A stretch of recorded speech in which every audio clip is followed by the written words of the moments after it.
Uy, wala, may creeper.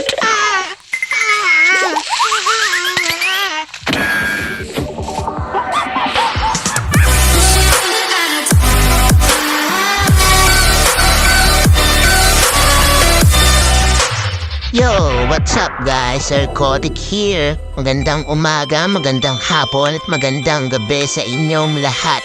Ngayon ay maglalaro tayo ng Minecraft Hardcore Mode. Oo, tama ka nang narinig. May hardcore na sa Minecraft Pocket Edition. Papangalanan natin tong Kotik World. Siyempre, Sir Kotik. Alright? Kaya tara, samahan niyo ako. Umpisahan na natin to. Sa day 0 natin, ay kumuha lang tayo ng mga puno. Gumawa na din tayo ng crafting table and stick. At gumawa ng axe, ng wooden axe pala. Tapos ay magputol ulit tayo ng puno. Sa mga hindi nakakaalam, ito pa lang ang aking unang laro sa hardcore mode.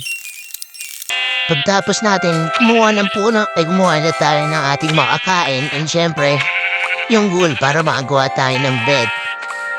Gumawa na ako ng wooden shovel para magkukay para sa floor ng ating bahay.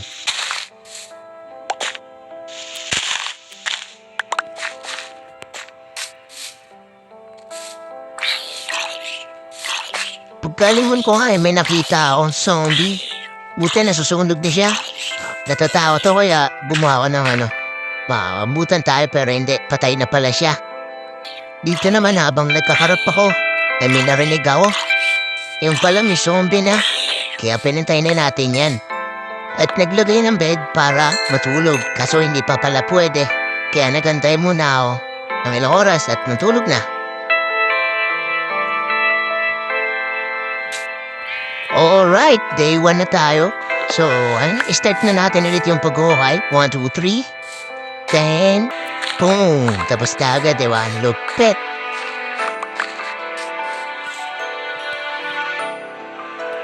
Bumuha na ako ng beach planks para sa floor natin. Ayan. Kaso, naubusan tayo. Kaya, pabalik na tayo sa puputol ang puno. Yan, tapos na tayo dito. Tapos, pagbalik ko, biglang umulan. Nakaw. Pero kahit umuulan, ay tinapos na natin yan kasi konti na lang naman. Ayan. Tapos, syempre, naglagay na din ako ng... Basta yan, sige, panoorin nyo na lang kung anong ginagawa ko. Ayan yung kinalabasan. Okay? Dito naman, abang nagkakarap tayo, bigla tayong inatake na zombie. Yan, nagpahabol muna tayo, tsaka natin siya pinatay. Patay ka. Patay. Dito na, nakuha tayo ng achievements, time to mine, kasi magbimiinan na tayo. Tara.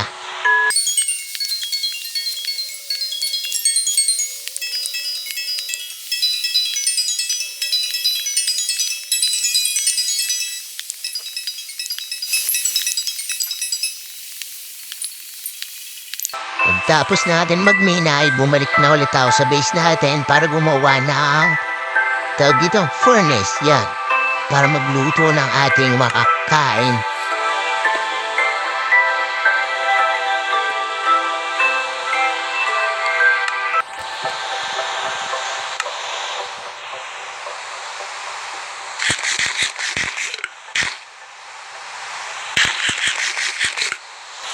So, yun, dito nakuha na naman tayo ng another achievement. Ewan ko kung paano nakuha yan. Hot topic.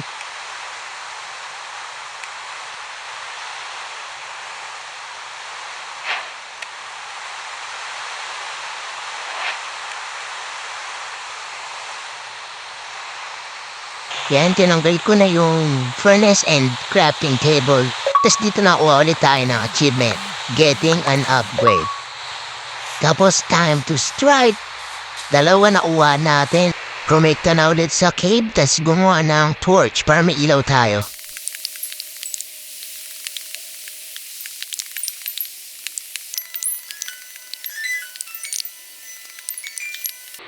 At sa ating day 1 ay nakakuha na tayo ng una nating iron. Pagtapos natin makuha, tuloy na ulit tayo.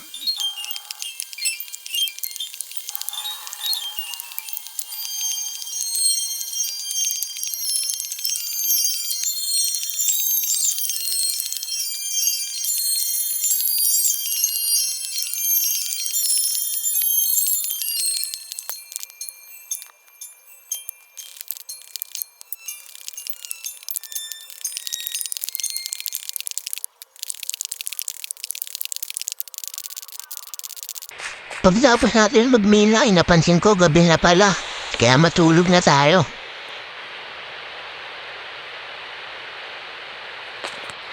Alright, day 2 na tayo. So yan, umuwi na muna ako at may nakasalubong pa ang zombie. Kaya pinatay na natin yan at ayan, hindi ko na pinansin yan kasi baka mamatay tayo sa kanya. So dito, iluto ko na yung nakuha natin iron ingot. Iron ingot, basta. So, niluto na natin ay nakakuha na tayo ng iron ingot. And ayun, niluto ko na rin yung cobblestone. Dahil may gagawin tayo, papalitan natin yung wall natin mamaya. Alright? So dito, nag-crop na ako ng isa pang furnace kasi ang tagal pag-isa lang. Kaya dalawa na. Kaya niluto na natin. Sinimulan na natin tanggalin yung nilagay natin na wood. Yan. Gawin na natin yan. Kasi papalitan natin yung wall natin ng bato. Alright? Yan. Bato with texture yan. Iba-iba. So, panoorin nyo na lang.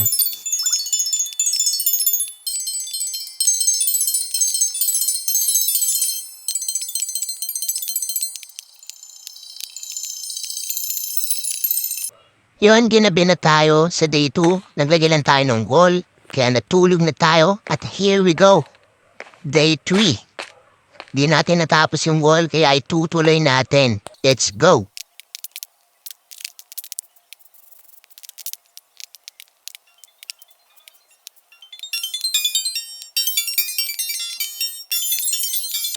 Pagkatapos natin ay kinuha ko na ulit yung ating crafting table at rumekta sa cave para magmina ulit. Yes.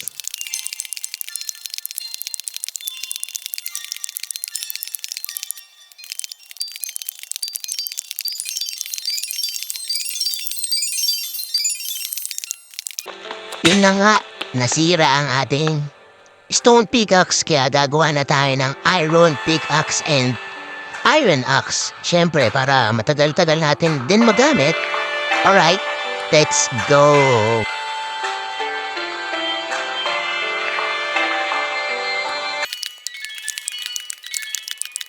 Tapos ng ilang oras natin pagmimina ay nakakita tayo ng emerald. Yan, isang emerald at kinuha na natin yan. Siyempre, nakakuha ulit tayo ng isa pa kaya dalawa na ang emerald natin.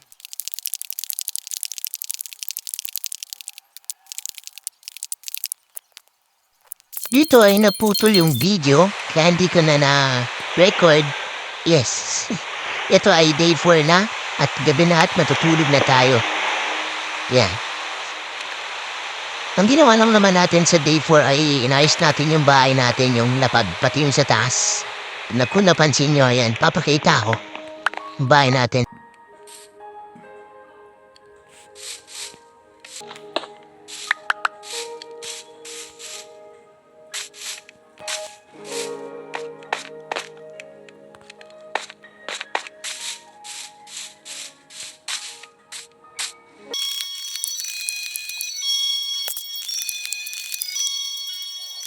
Pagtapos ko magpupol na puno dito, gumawa na ako ng chest, dalawa. Tapos, ayan, nilagyan ko na rin yan. Tapos dito ko nilagay yung chest natin and ayan, gumawa na ako ng oak fence para sa likod ng bahay natin.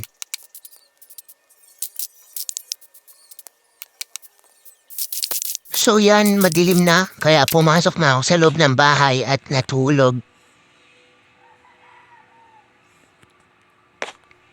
Yon, day 6 na tayo. So yan, tinanggal ko yung bed natin at nilagay na natin dyan sa gilid. Dito, paglabas ko ng pinto, ay di ko akalain ang aking makikita.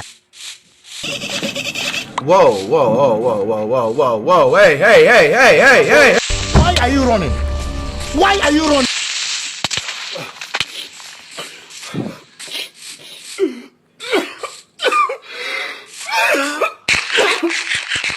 Dito na ayos ko na yung pinagsabugan ng creeper and inayos ko na yung likod ng bahay ko, yung fence. Nilagyan ko na ng fence. Alright?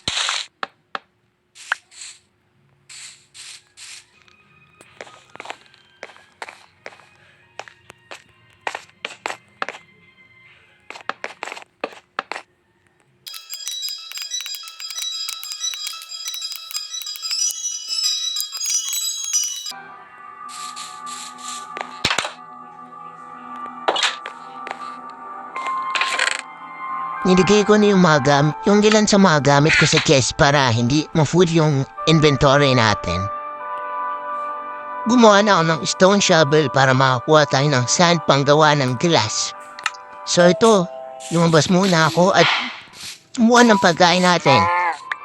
Then nakita pa ako ng cave. Yan, patayin natin yan. Tapos nakita ako ng, ano tawag dito? Basta yan, kinuha ko na. Yan. Tapos, yan, maliit lang pala, kaya hindi ko na inubos. Baka masayang lang. Dito nakita pa ako ng wandering trader. Ayan. Sinubukan natin mag-trade sa kanya, pero wala tayo ng mga ganyan. Ay, wala tayong kailangan sa kanya. So, pinabayaan na natin ng basampas ko pa. So, ito magagabi na naman, kaya umuwi na muna ako sa ating bahay at ayan, ang dilim ng bahay natin, kaya lalagyan natin ng torch at matutulog na.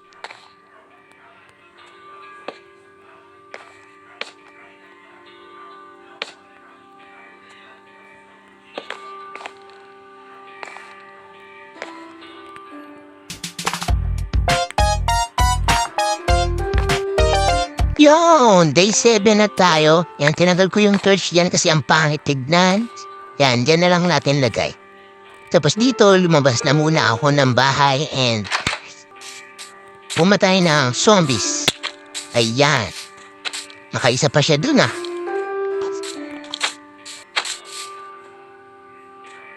So yun, dito, gumawa na ako ng chair door para palitan yung wooden door natin.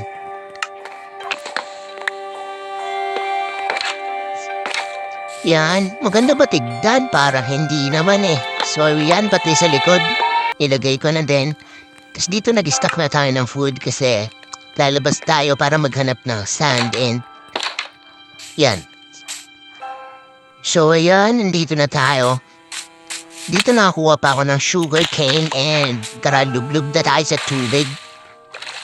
And ayan, may sand. Kumuha na tayo ng sand. Alright.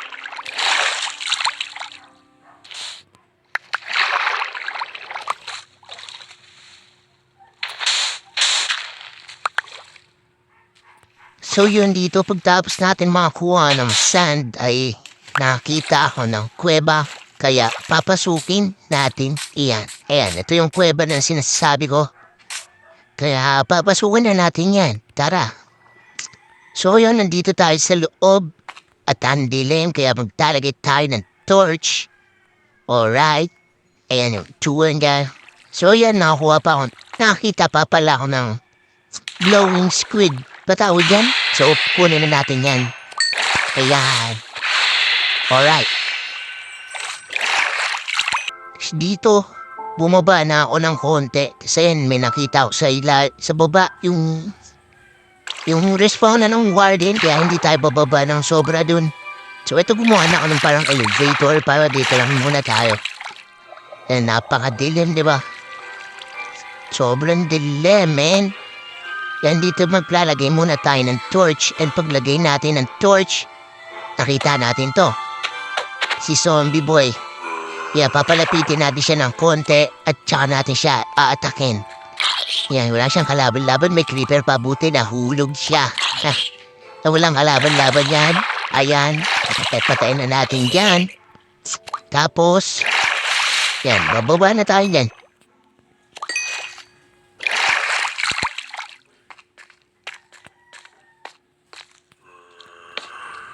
Yan, nilagyan ko na ng torch para para makakita tayo dahil ang dilim. Tapos inatake tayo, tapos hindi ko na alam ang nangyari. Muntikan na tayong mapatay. Ayan, 1.5 heart na lang tayo. Buti nag-generate tapos napatay natin. Tapos babalik na muna tayo para mag-generate ng heart dahil 2 hits na lang tayo. 1 hit na ata yun eh. Kasi ito nakapag-generate na kaya bumaba na ako. And bumalik na pala tayo. Tapos kumain na muna ng konti. Tapos, yan. Ano ba to? Kala ko iron. Hindi naman pala. So yan, nagkalat muna tayo ng torch para makita tayo ng iron. Ayan, may iron na tayo ng tita. Tapos may, oh shit. Oh no. Oh no. Muntikan na naman tayo mapatay. Hindi natin mapatay-patay yun. Kaya bumalik na muna tayo at hinantay natin siyang umalis. Ayan, pagkatapos niyang umalis, ay babalik na ulit tayo. Wait lang guys. Babalik yan eh. Ayan. So ayan, nakabalik na tayo. Dito, ayan may zombie. Dito basic lang sa atin yan. Papatay na natin yan. Pakak. Pakak. Pakak. Ayan. Tapos dito, pagkakita mo ng iron, ay tumubas na naman tong skeleton na to. Ayan, idadodge pa natin yan, oh. Oh, kala mo talaga malupit, oh. Oh. Oh. Oh. Oh, tas yan, susubukan kong atakihin yan, eh. Kaso, wala. Apakahina natin. Ayan, pakap. Ayan na. Hala. 1 heart na lang tayo. At ayun. Patay.